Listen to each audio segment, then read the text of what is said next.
Welcome to Marysville, Garibaldi, Victoria. Welcome back. Well, here we are in Marysville, Victoria. I'm just going to stop and get some fuel and some grocery items, then we'll continue our journey up into the Victorian High Country. Tonight I'm expecting to stay at Fry's Flat, which is on the Halka River. A beautiful campground, well laid out. It's got toilets, fire pits, everything you'd want for a great night, and a few cold beers. Tomorrow morning we'll head up to Craig's Hut. I'm going to fall off my bike. Look out for that. Anyway, stay tuned. Let's get going.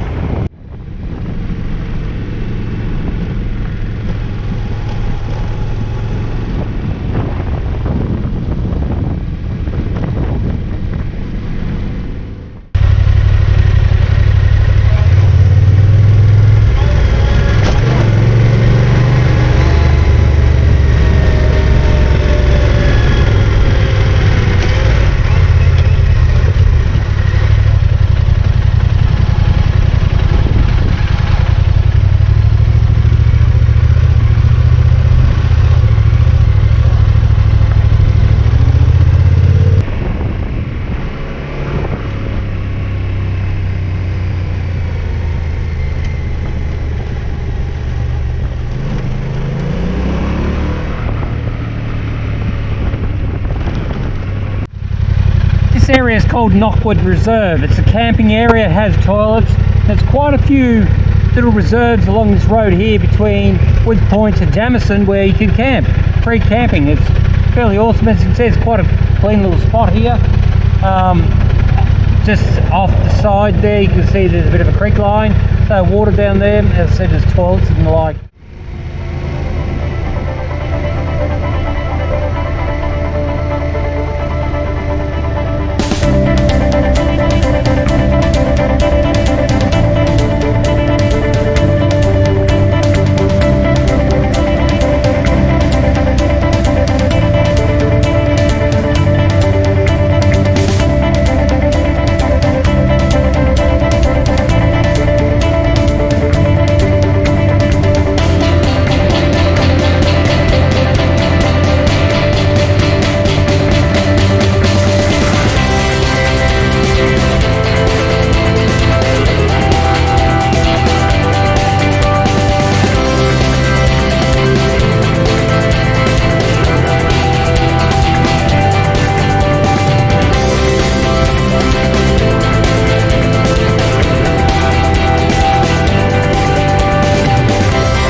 Here I am in Jamison, Victoria. Just had a great ride over from Marysville across here through Woods Point and all that. Plenty of campgrounds, and it was awesome just following the river along there. So I come into Jamison, thought I'd go to the pub, get a meal. I was about 10 minutes too late for them, so the kitchen was closed. So a quick beer and tootle down the road here to the Jamison General Store. Got a pie, coffee, happy to go again. Jamison's pretty good. It's got a lot of facilities here. There's a bit of a caravan park down the road there. Obviously, the pub, the store here. Fuel only probably 100 metres down the road there, and it's a good stopover point. From this point here, you can either make a decision to go up across the hills deep into the Victorian High Country, places like Fry's Hut, Pineapple Flat, the Halper Hills, Halper River, onto Craig's Hut. Or you can sort of tilt straight down the main road here, which will take you back towards Jamison. You'll get to the highway, turn left, sorry, not Jamison, Mansfield. Get to the highway, turn left to go to Mansfield, turn right, take you to Merrijig, and once again that'll take you up into the mountains. It'll sort of, you can go up to Mount Buller from there and see all the sights, or chuck left and go around on, I believe it's called Circuit Road from memory, and check out Craig's Hut and all the other sites there.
Reading the sign back there, it said this track is in poor condition and unsuitable for two-wheel drive vehicles.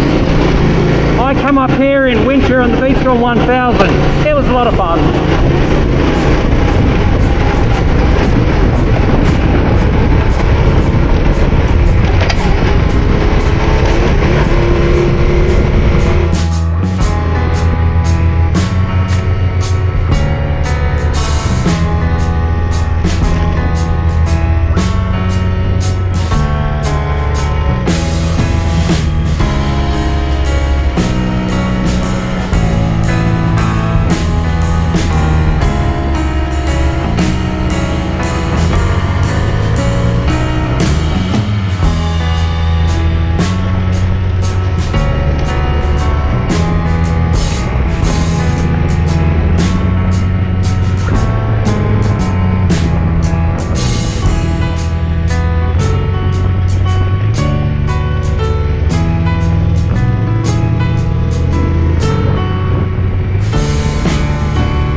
Here's an excellent example of the many huts that exist up in the Victorian High Country.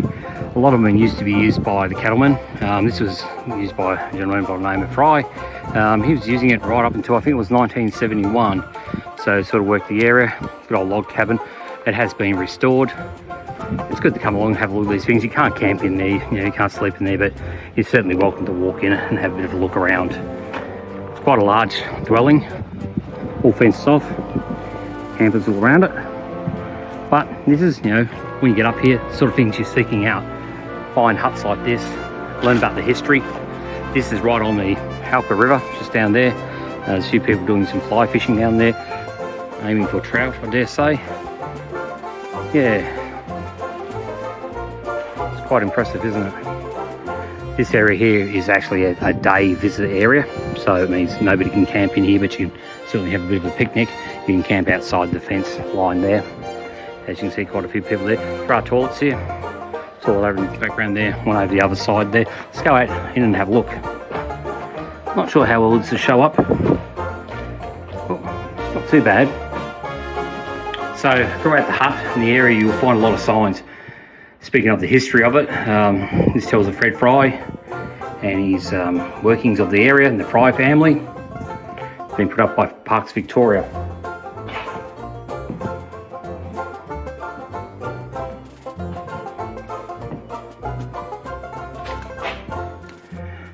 You'll find in a lot of the cattlemen's huts in the high country, cans of soup, non-perishable goods.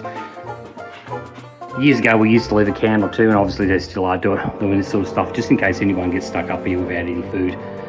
Very rare nowadays, but just in case somebody comes through, they've been trekking or something like that, hiking through the mountains and run out of food, they go to a hut and hopefully there's a bit of a supply there. So here we go, got a bit of Heinz Chunky.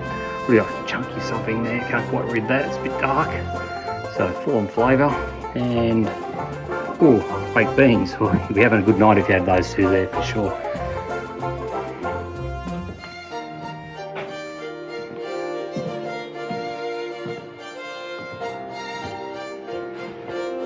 Certainly well maintained. Thankfully there's not too much graffiti in here or vandalism. It's always sad to come up to places like this and find vandalism. You know, why would you come up here and do stuff like that? I just don't understand it. Anyway, this seems to be pretty good nick. I suppose you could keep a horse or something in here if you wanted to. You say, well, that's what this is designed for. Main living area.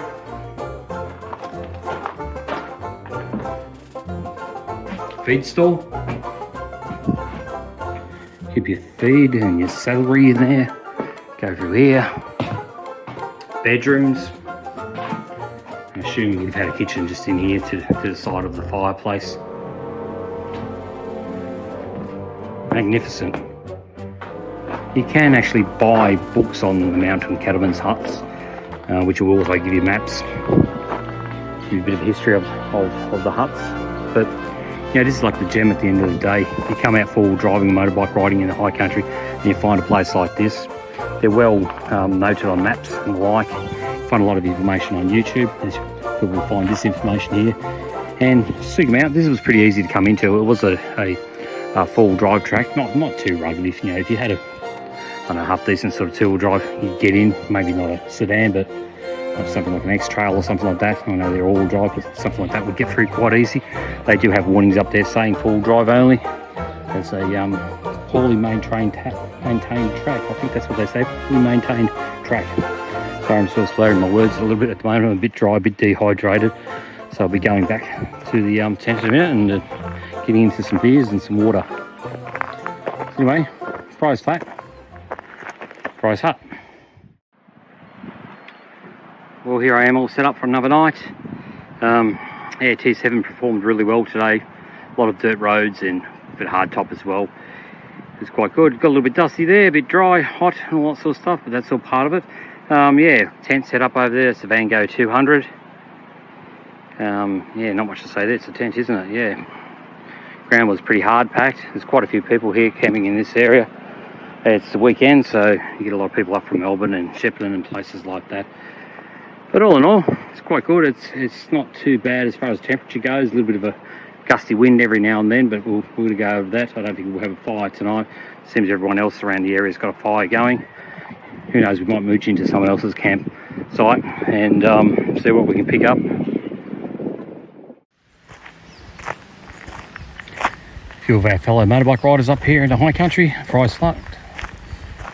Boys have gone off in the four-wheel drives. A bit of fun. Come back, get the fire going, cook up some snags, a few beers, hit the hay, get up in the morning, rev the crap out of your bikes, wake everyone up and get into it. Let's go check out the Halka River. Just in behind where we're camping. So I hear this gurgling away all night. It's excellent. We camp beside us, only probably, 100 metres away. They've just got a Jenny running out behind us, a generator. It's not real loud, it's not annoying or anything like that, but it'll definitely be annoying late at night, but hopefully the Halka River itself will actually drown it out a little bit. So I've got some people down here doing a bit of fly fishing. Can I just film you? Is that okay if I film you? Yeah. Yep. So I just asked permission here from a gentleman. He's doing a bit of fly fishing. So just sneak up and try not to scare away the trout. Looks like he knows what he's doing.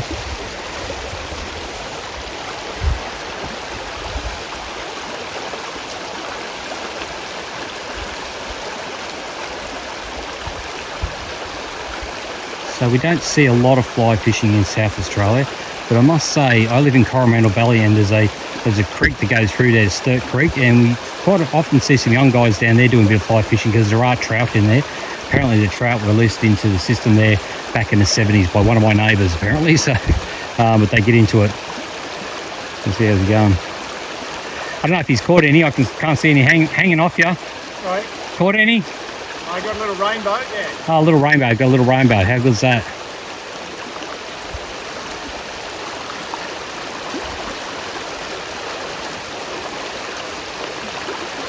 How good's that? Thanks, mate.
Toes have been rubbing against the tops of the boots. It's the first time this has ever happened. I've got some new socks, so I'll attribute it to the new socks, I suppose. Yeah, a bit of first aid out in the field. This is an old first aid kit, and I think it needs replacing because nothing's sticking too well.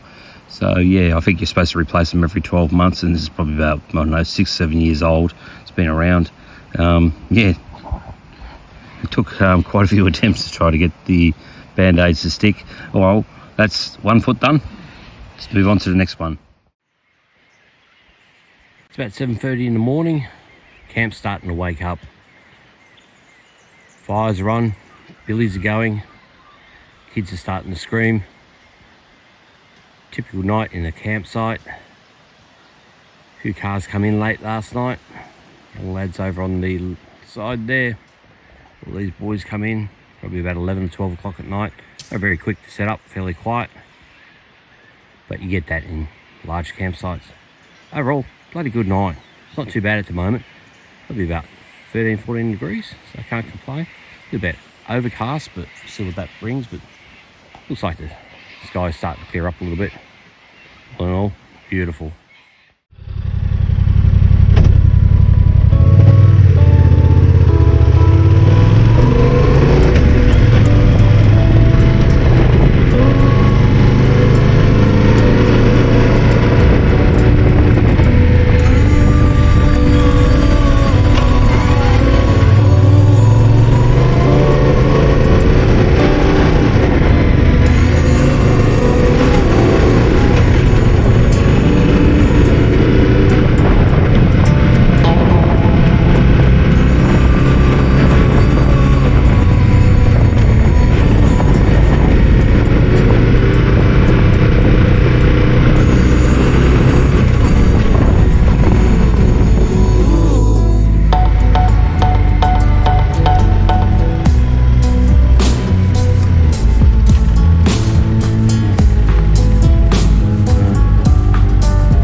How good's this?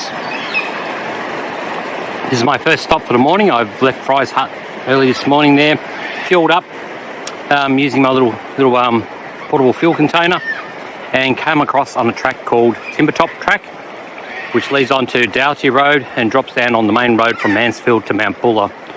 This little wayside stop here, little parkland, it's got toilets, play equipment, stuff like that, bins, plenty of wildlife. It's the gateway to Mount Buller. You would have seen just on the past video there, coming through the toll gate system there.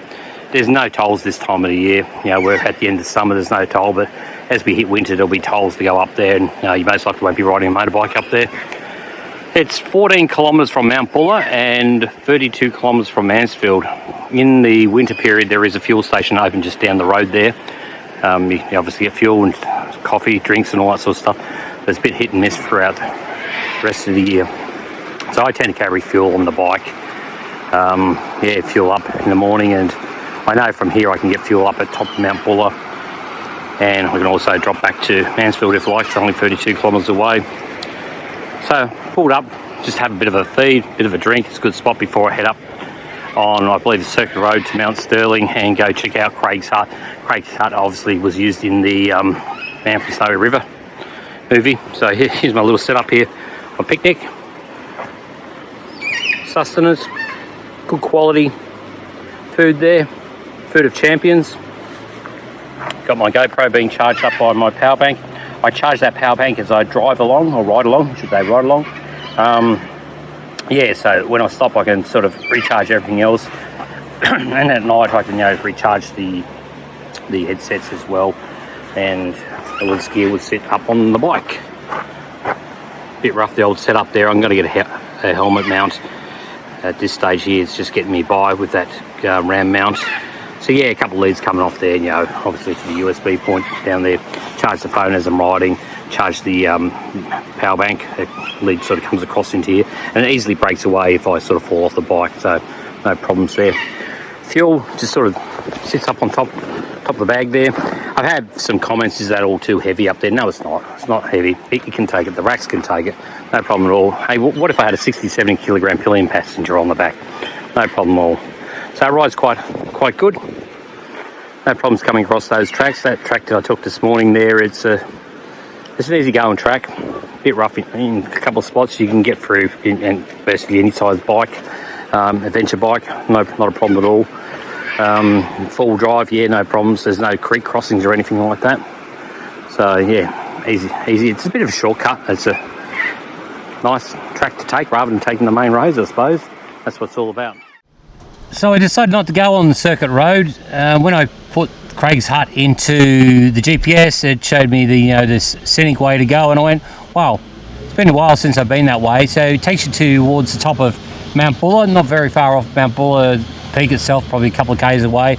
I was going to pop up there for a coffee, that sort of stuff, but I think I'll just carry on. So you can see in the sign in front of me, we got Mount Sterling 6 kilometres, Craig's Hut 30, and Telephone Junction 13. So we're going to trek down Cornhill Road to Craig's Hut. I've been a few years since I've been down that track. I think it's fairly well okay for the bigger bikes. Anyway, see how we go.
Diamond Road. Not today on the Tenere fully loaded. If I had no gear, I'd probably take it. Yeah, definitely do it on XR or I don't know, WR or something like that. That wouldn't be a problem. Let's turn around and go back to the main road.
Whoa,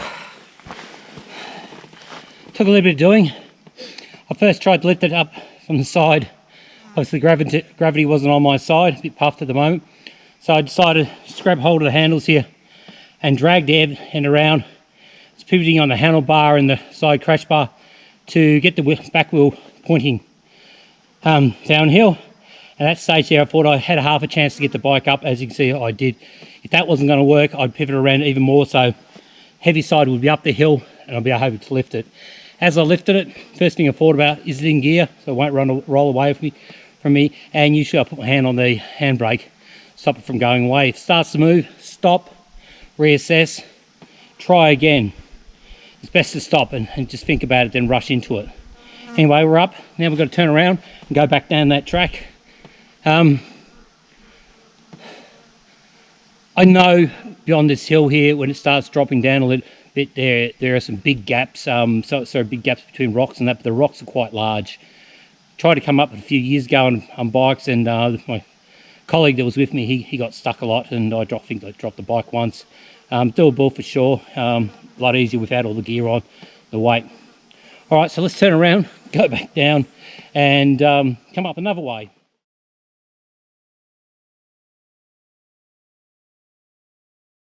After that last little misadventure there on the Monument track, I've decided to come around to Clear Hills track, which will take me up to Craig's Hut. It's a 4x4 track, not as rough as that. I call it the chicken track, obvious reasons, I'm a chicken. But the thing is, this track can be very busy. A lot of people come up on the weekends, and it is Saturday, so you'll have a lot of, I suppose, Melbourneites coming up and down, and I suppose a few of us Adelaideans as well. So just keep an eye out for cars coming down and cars coming up. The general rule in the high country is the vehicle coming up the hill has the right of way. Obviously, if they stop, it's harder for them to get traction, get momentum up the hill, and guys going down a hill got it fairly easy. So anyway, we'll go up, give it a go. It should be okay. I think I've been up there on the V-Strom 1000, so shouldn't be too bad. I know the KLR's been up there, the XR, and a few other bikes. All right, let's go up and see if half of Melbourne are up there.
Well, I've had a change of plans. I was considering going over to Dargo, but the clouds are getting fairly black at the moment, so a bit of a storm coming through, people are telling me, so I'll avoid that. So I've come back to Marimba Park at the base of Mount Buller. I'm going to turn right, head towards Mansfield. I'm going to go back down the road to Jamison, where there's a turn off to a place called Mount Terrible. I'm going to try to get up to the top of that one there. I saw a video with Nerve One up there. Looked quite video made by Nerve One up there, and looked quite good. So we'll go check it out, and I'll possibly stay there tonight.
Much of an angle on that side, and I fall over.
Too steep with all this gear on? Yeah, is it? Pretty steep up there, isn't it? Oh, just that next section. Yeah, okay, I'll go have a look. Yeah, I popped my knee last week and I can't afford to hurt my knee again. You'll load it up too, Yeah. mate. Easy done. Have fun.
Very steep. Loose.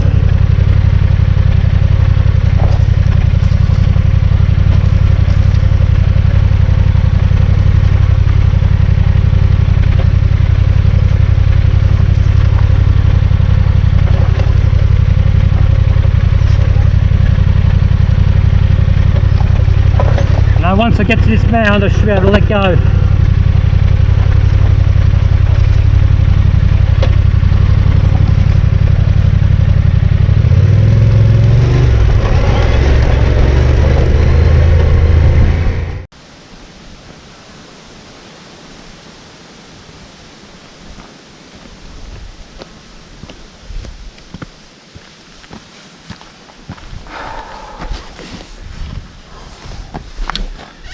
Oh, it's getting a bit.